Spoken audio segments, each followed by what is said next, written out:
Hello and welcome to another episode of the Maverick Mystic Arts podcast. For training opportunities, please see the website links in the description. Today's episode will be on parsing apart the instinctual mind from the intuitive mind, right? And these both reflect to us through the intellectual mind and what we might encounter as we start to work with both of these, okay? So, the instinctual mind is to self-preservation, right? It is to rationalization, all right? And when we are working from this place, we will find that we can, as it reflects through the intelligence, everything will make a lot of sense, right? We are very amazing, especially those who are quite intelligent, at rationalizing things. And we really want to be aware of this rationalization. Typically, the things that we, look at this giant tree here, right by a creek. Yeah. This, those of you listening just on Spotify, apologies as I scan up the tree with the camera here. Quite beautiful. I'm really enjoying this dual camera effect. So, back to the video. The instinctual mind will encourage us to make these preservative rationalizations, okay? And when you think about things that you've rationalized over the course of your life, when you try to rationalize something before you do it, that's often an indication that you don't really want to do it, right? So when we're trying to rationalize our training, rationalize our practice, rationalize how and why we were right in a situation, how our actions were correct, our thoughts, our speech, etc., etc., etc., we are trying to basically convince ourselves that it's okay if we continue to exist exactly as we are, and stabilize the self-preservative aspect of the instinctual mind. So once again, the instinctual mind comes through as incredibly rational. It makes so much sense, the instinctual mind. Now, when we start working with the intuition, things get a little bit different. And things don't make sense. Okay, that's often one indication of the the intuitive mind, is that it doesn't make sense, and you have this experience of, well, I don't know why this is happening, I don't know why I'm doing this, but it feels like the right thing to do, like the best thing I could possibly do. And it makes no sense at all, right? Yet, as time goes on, we're able to look back at these moments and go, oh, wow, you know what? That's incredible.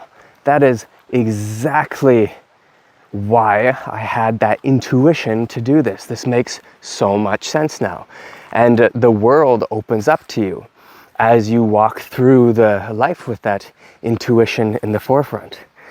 Now, when we begin to confuse intuition or confuse, what was the first one? The instinctual mind for the intuitive mind, what happens is that we lean against the words, the good feeling, the ego that gets stuck on intuition and pedestalizes it, and we're really renaming the instinctive mind intuition, right?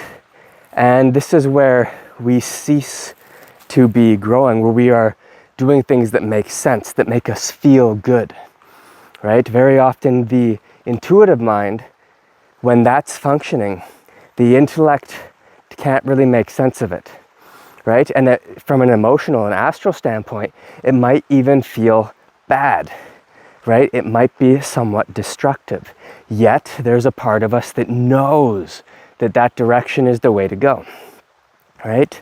And when the intuitive mind is functioning, very often there's a decision that gets made with no self-preservative rationalization, or virtually no rationalization at all, right? And in the absence of rationalization, we go, oh, I'm gonna do this. For me, this was moving into a van.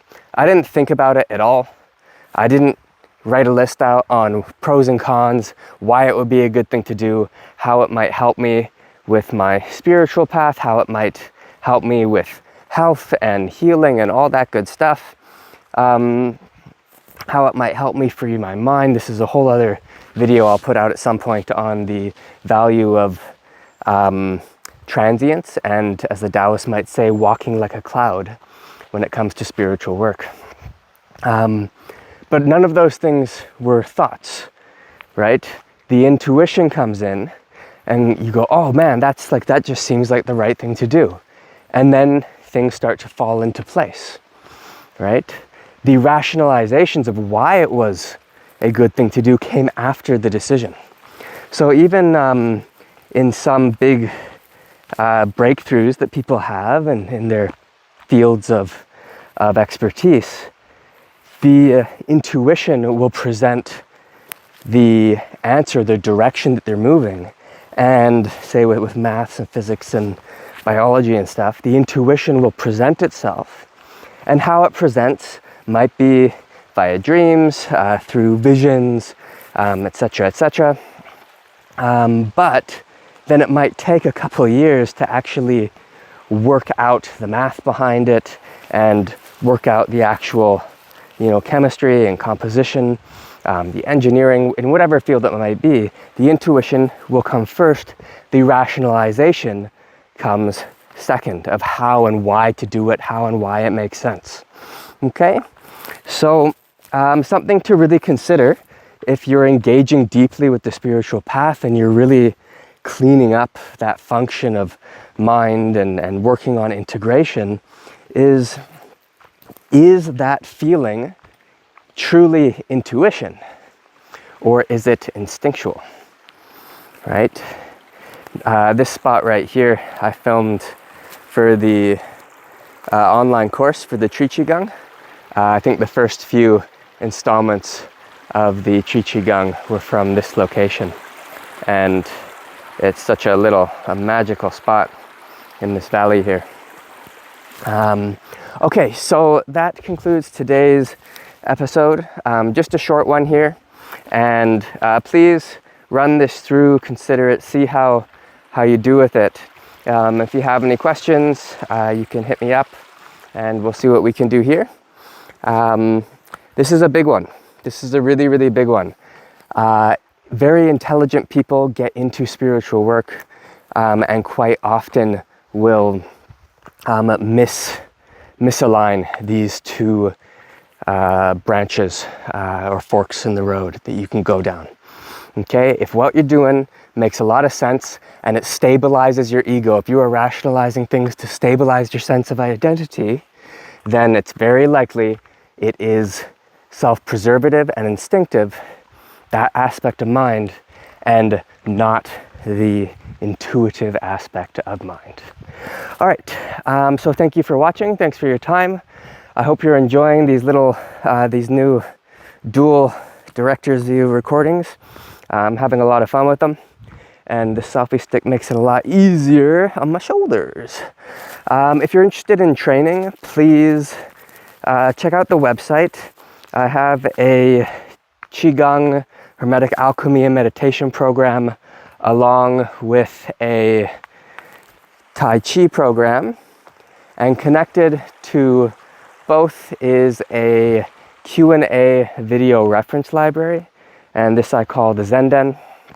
Okay, and any questions you have, I get back to you via video whenever I have service. All right, thanks for your time. Hope you enjoyed this. See you on the next one. Bye.